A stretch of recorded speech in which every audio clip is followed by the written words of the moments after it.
এত সকালে এত সুন্দর গান গাইছো কেন?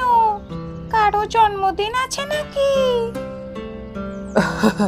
না গো চড়ুই ভাই, আজ মনটা হঠাৎ করে বেশ ফুরফুরে লাগছে, তাই ভাবলাম একটু গান গেয়ে সকালটা শুরু করি। তোমার গানের জন্যই তো বোনের সকালটা আজ এত মিষ্টি লাগছে। আমি তো ভেবেছিলাম আজ বোধহয় পাখিদের কোনো উৎসব আছে।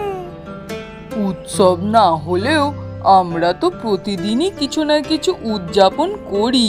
প্রকৃতি, আকাশ, বৃষ্টি, রোদ্দুর, কত কিছু। বটে, কিন্তু শহরের মানুষদের এই কথা বলো তো, তারা শুধু মোবাইলে চোখ গেঁথে রাখে। ঠিক বলেছ, আগের মতো এখন আর কেউ গাছের নিচে বসে আমাদের গান শোনে না।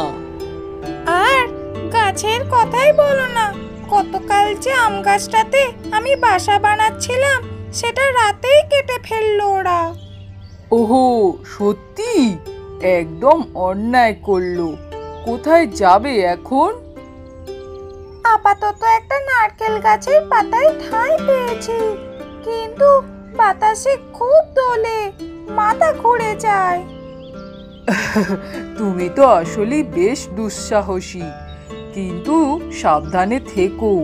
আমি চাইলে তোমাকে আমার গাছের ডালে জায়গা দিতে পারি। সত্যি দোয়েল, তুমি তো একেবারে ঈশ্বরের দূত। ঈশ্বরের দূত না বন্ধু, আর বন্ধুরা তো বিপদে পাশে দাঁড়ায়, তাই না? তাই তো, এই কারণে আমি পাখিদের সমাজটাকে ভালোবাসি। এখানেই তো আসল ভালোবাসা আর সহানুভূতি থাকে। ঠিক বলেছ তো।